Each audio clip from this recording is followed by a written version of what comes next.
Well, guys, I'm back one more time. I'm that dude from South Carolina, Columbia to be exact. They call him Drummer. I hope you're having a good day today, guys. And if that's not the case, ask yourself why. Because after all, happiness is an inside job. Did you hear me? Happiness is an inside job, and it will always be an eternal affair. Well, guys, we back today again. I've been missing for about 3 or 4 days, 4 or 5 days. But guys, get your popcorn ready and let's have the conversation. Meanwhile, Oaklawn, Dallas-Fort Worth, a lesbian couple and some friends of theirs are out to grab some tacos. A random man came up behind us, initially friendly, and engaged us in conversation. We responded accordingly, talking back and laughing. However, he then attempted to grab my friend from behind. She said, "Whoa." He immediately became defensive because she didn't want him touching her and in her personal space.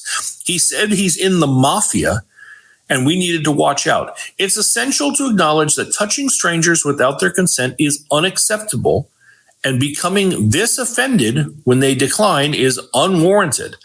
Her girlfriend intervened, telling him to chill out. The situation escalated literally because he didn't think he should have to respect personal boundaries. And by escalated, they mean he drops the N-bomb on them multiple times. You want to be a bitch. That's you're really bad. Your mom's a bitch. Okay. Probably is. Whatever. What'd you say? Oh, he done dropped it like. What'd you say? You a bitch. I heard it. Don't even worry about it. It's okay. Clearly you are. Never be a woman. Clearly you are. You're trying to be tough as for what? You will never You're arguing with a female for what? Bitch. You're always a bitch. You will never You will never. How are you?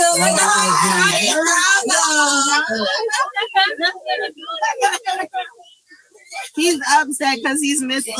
Is that man bothering you? Yes. So sorry. He totally hard you earlier. Something that stood out. It was weird to me that he said, "You'll always be a man." I was like, "Is anyone in your group a trans woman?" And she goes, "No, one has some masculine features, but we're all cis-born women." And he felt that that was the appropriate response because they didn't want to be touched. Now, I reached out to her because I saw her video. And then as she was like writing that story to me, I was doing digging. And around the time she finished writing me that story, I sent her this and said, "Look familiar?" Also, just as an added thing, more than just the face, you may notice this like tribal tattoo on his ribs here. And what's that peeking out right there? Funny thing is, they had uploaded their video and then it got taken down by TikTok. But it must have gotten to some people who know him because he had already deleted his Instagram. But you forgot about that TikTok. Or maybe you just thought no one would find it, despite the fact it has the same username as your Instagram. Oh, and then there's that Twitter account that you don't seem too active on these days, but that is where I got that picture.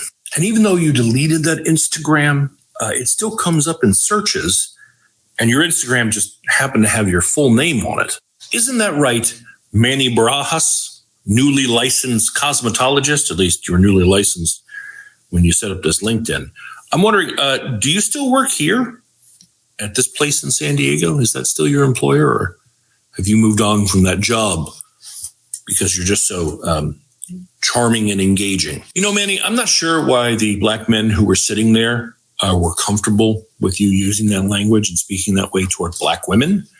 But you're going to find that that is not a common trend, that the majority of society thinks what you did was vile and disgusting. Well, guys, there you have it. What do y'all guys think? Now, there are a number of variables at play in this. Follow me.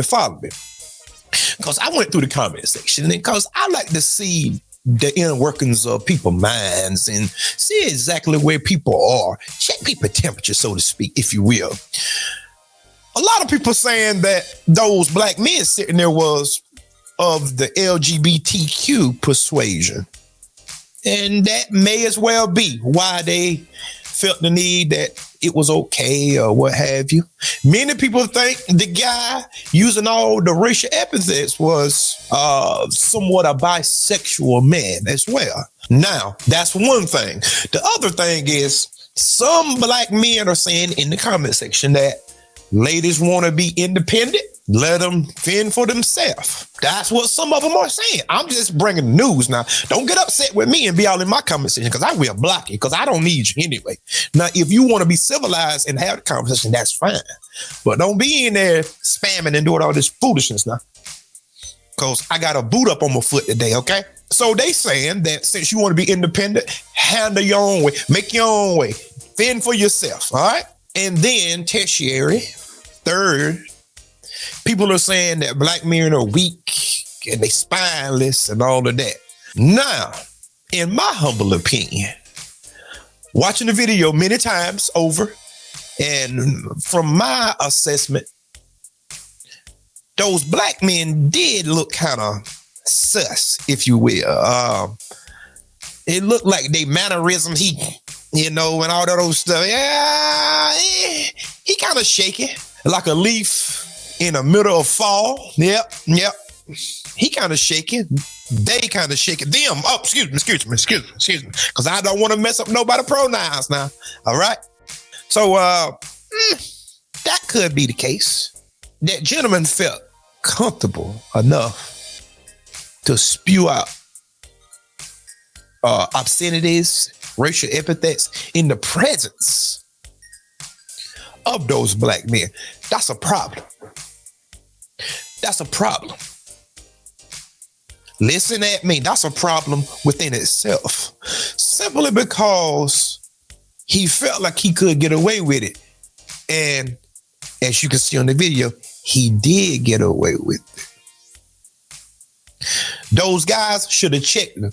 They didn't have to resort to violence, but let them know, hey, you know what I'm saying? Because some people will say, well, you just don't want to put yourself in danger. You in danger all the time. The minute you walk out your front door, you don't know what's going to happen. You're living in this cold, frigid world. And besides, he was touching up on the women. They lesbians. If they don't want to be touched, leave them alone. That don't warrant you calling them out their name. And that don't warrant you calling them no racial epithets, neither. Side note, his name, Manny, whatever his name is, Bahaj or Barraj or whatever it is, I don't care. Is that the brown and black coalition y'all talk about? Yeah, left field, huh? My brain worked like that. Mm-hmm. That's right. This guy seemed like he's some type of Latin or Spanish origins. And he just felt so fluently just calling people the N-word, just, oh, so I can't have my way? You gonna be. Guys, there is no coalition. Nowhere. You might find one or two here that's cool, but we don't talk about the one or two because those are called outliers. Huh? Those are called anomalies. Those are called unicorns. That's an admiration.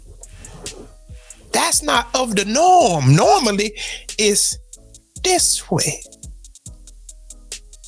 Because this is how they talk in their homes. Because I know a few Spanish cats. And some of them are truthful with you and others just try to play a game like most of them do. But this is your Black and Brown Coalition, guys, right here. Right here. Okay? Tell me what y'all think about these videos. Put it in the comment section, guys. Hit the subscribe button and come on back to see drama.